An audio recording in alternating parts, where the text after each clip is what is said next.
어제 우리가 열왕기하 1장에 있는 말씀으로 주일 말씀을 나누었습니다. 그 말씀이 9월 1일 날 이렇게 우리가 함께 나누었던 이렇게 매일 성경 말씀입니다.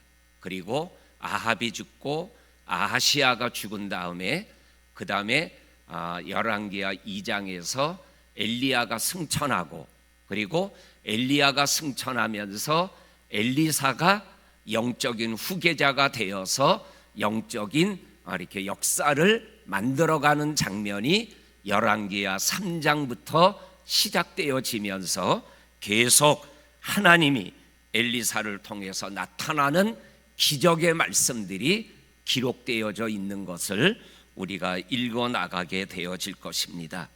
그리고 이 열왕기하 4장에는 또한 하나님께서 엘리사를 통해서 특별히 기적을 일으키는 장면이 몇 가지가 나오게 됩니다. 그 첫 번째가 우리가 아는 대로 선지자의 생도의 아내가 남편이 죽고, 그리고 가난하여서 두 아들이 노예로 팔려갈 수밖에 없는 어려운 상황 속에 있을 때, 너희 집에 뭐가 있느냐?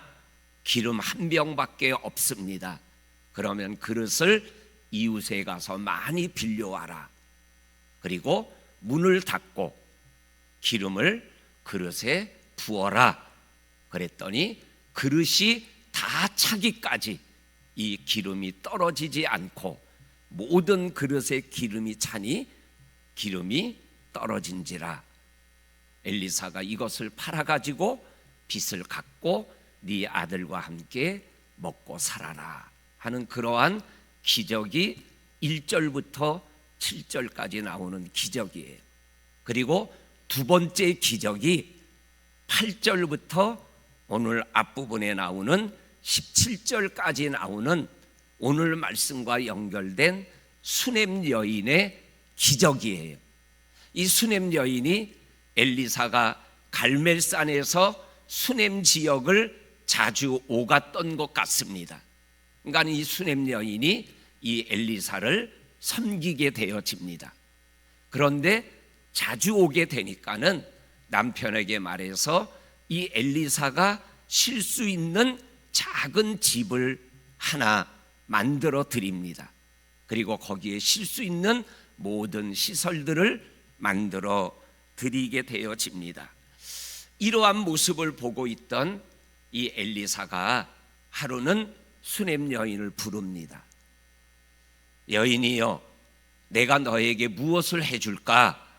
이렇게 물으니까 하나님의 사람이여, 저는 만족합니다. 이렇게 대답을 합니다. 또 한 번 물어봐요. 정말 너에게 필요한 게 뭐냐? 내가 주고 싶다. 그랬더니 괜찮습니다. 그런데 게하시가 가만히 보니까는 남편은 늙었는데 자녀가 없는 거예요. 그래서 엘리사 선생님, 이 가정에 자녀가 없는 것 같아요. 그래서 수넴 여인에게 네가 내년 이맘쯤에 아들이 있을 거다. 그랬더니 이상한 말씀하지 마세요. 아니야, 내년 아들을 낳을 거다. 근데 진짜 아들을 낳았어요. 그게 8절부터 17절까지에 나오는 수넴 여인의 첫 번째 기적 사건이에요. 우리가 읽지는 않았지만 7절, 8절에서 17절까지에 나오는 말씀 속에서 두 가지 수넴 여인의 믿음을 우리들이 보게 되어집니다. 하나가 뭐냐면 부자예요. 그리고 하나님의 사람을 잘 섬기는 믿음의 사람이에요.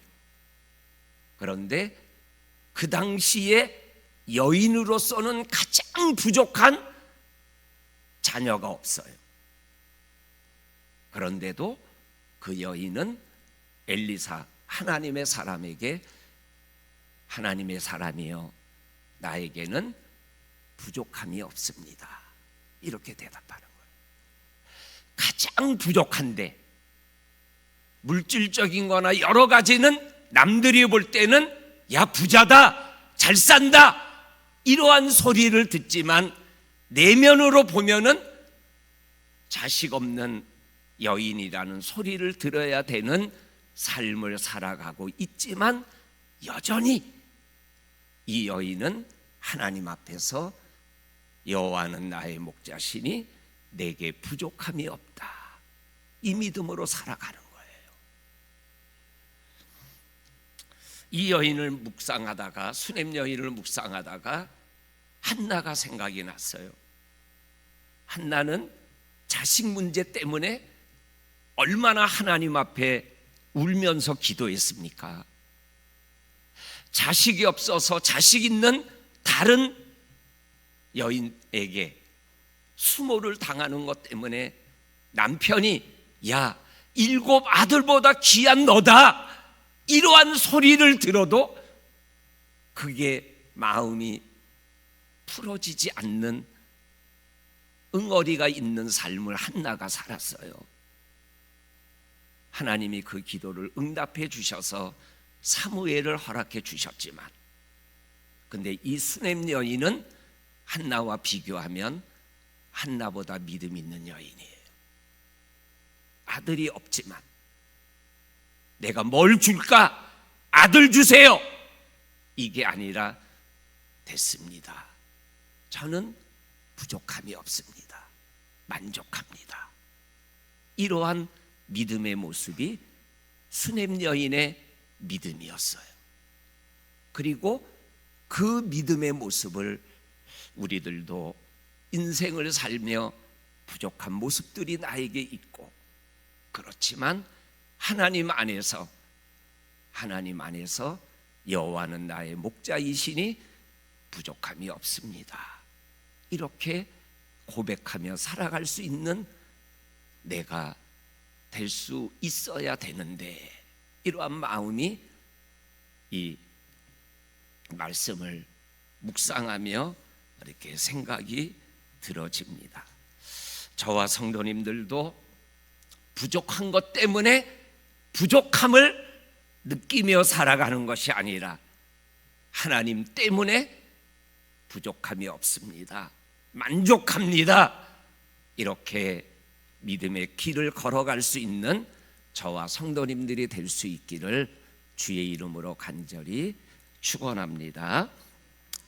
그 다음에 오늘 세 번째 기적이 오늘 18절부터 37절까지 길게 기록되어 있는 죽은 아들이 살아나는 기적이에요. 이 세 번째 기적이에요.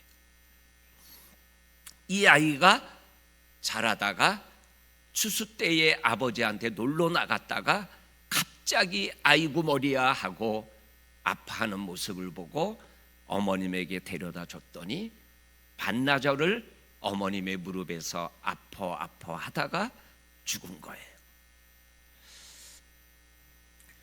그리고 이 여인이 엘리사가 오면 쉬는 방에 침대에 죽은 아이를 눕히고 갈멜산에 있는 엘리사에게로 찾아가는 거예요. 오늘 우리가 다 읽어서 내용은 알고 있으니까 여기에서 이렇게 몇 가지, 한 2가지의 우리가 기도 제목으로 삼고 기도해야 될 그러한 말씀을 우리들이 한번 묵상하기를 원합니다. 첫째는 8절부터 37절까지 이 수냄 여인이 엘리사를 가리켜서 하나님의 사람이라는 호칭을 불러요. 어제 우리가 말씀을 나눌 때 첫 번째 50부장, 두 번째 50부장, 세 번째 50부장이 엘리야를 뭐라고 불렀다고요? 하나님의 사람, 하나님의 사람이요 라고 엘리야를 불렀어요. 그런데 이 수냄 여인도 엘리사를 하나님의 사람이요 이렇게 부르고 있어요. 그런데 오늘 우리가 읽은 말씀에 저 수님 여인이 나에게 오는데 마음이 영원히 괴로운 건 느끼겠는데, 엘리사 입장에서. 근데 왜 괴로운지를 하나님이 말씀해 주고 하나님이 깨닫게 해주지 않으니까 내가 모르겠구나. 게하시야 가서 수냄 여인을 데리고 와라. 그리고 수냄 여인이 내가 언제 아들을 달라고 그랬습니까? 내가 언제 아들을 달라고 그랬습니까? 하는 말을 듣는 순간 아들에게 문제가 있구나라는 것을 엘리사가 느끼게 되는 거죠. 그런데 아들을 주기 전부터 이 수냄 여인의 입에서 엘리사는 하나님의 사람이에요. 그런데 아들이 죽은 다음에도 엘리사는 여전히 하나님의 사람이라는 호칭으로 수냄 여인의 입에서 계속 쏟아져 나오고 있어요. 하나님의 사람이라는 수냄 여인의 말씀을 찾아서 읽어보니까는 9절, 16절, 21절, 22절, 25절에 2번, 27절에 2번 하나님의 사람이라는 표현이 수냄 여인의 입에서 8번 반복되고 있어요. 근데 8번 반복되는 게 중요한 게 아니라 나에게 아무런 문제가 없고 평안할 때도 하나님의 사람이에요. 근데 내가 원하지 않았는데 엘리사가 원해서 준 아들이 죽었는데도 여전히 엘리사는 하나님의 아들이에요. 이게 중요한 거예요. 평안할 때 하나님이 하나님이에요. 근데 내가 아프고 고통받고 어려울 때도 여전히 하나님은 하나님이에요. 그런데 어렵고 힘들면 뭐예요? 하나님이 하나님이야? 하나님은 살아계셔? 이러한 말들이 쏟아져 나올 때가 있어요. 영원히 괴롭고 아프고 힘들지만 여전히 엘리사는 하나님의 사람이에요. 내가 힘들고 어려워도 하나님은 여전히 나의 하나님이에요. 믿으십니까? 우리의 삶에서 하나님은 내 상황에 따라서 변하면 안 되는 거예요. 여전히 하나님이에요. 어제도 계시고 오늘도 계시고 장차 오실 전능한 하나님이셔요. 그거를 이 수냄 여인은 변개치 않고 갖고 있었던 거예요. 성경을 읽어나가면 아들이 죽은 다음에 엘리사를 향하여 하나님의 사람이라는 호칭이 더 많이 나와요. 저와 성도님의 삶에서 정말로 하나님을 어떠한 상황 속에서도 하나님이라고 부르며 하나님과 동행하며 살아가는 변개치 않는 믿음의 길을 걸어가는 우리 모두가 될 수 있기를 주의 이름으로 간절히 축원합니다.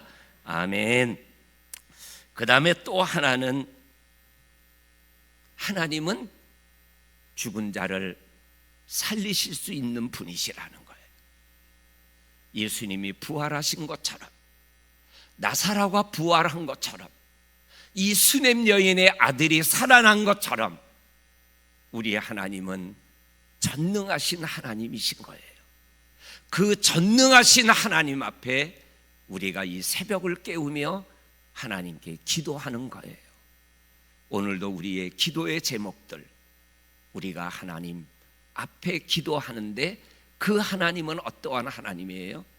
죽은 자를 살리실 수 있는 하나님, 못하시는 것이 없는 하나님, 원하시면 무엇이든지 하실 수 있는 하나님, 그 하나님을 우리가 믿으며 이 새벽에 그 하나님께 우리가 기도하는 거예요. 오늘 하루를 살아가면서 또한 살아내면서 우리가 이 수냄 여인의 모습을 우리들이 내 믿음의 삶과 비춰보면서 우리가 하나님 앞에서 어떠한 믿음의 걸음을 걸어야 될 것인가를 한번 묵상하며 걸어갈 수 있는 우리가 되기를 주의 이름으로 간절히 축원합니다. 아멘.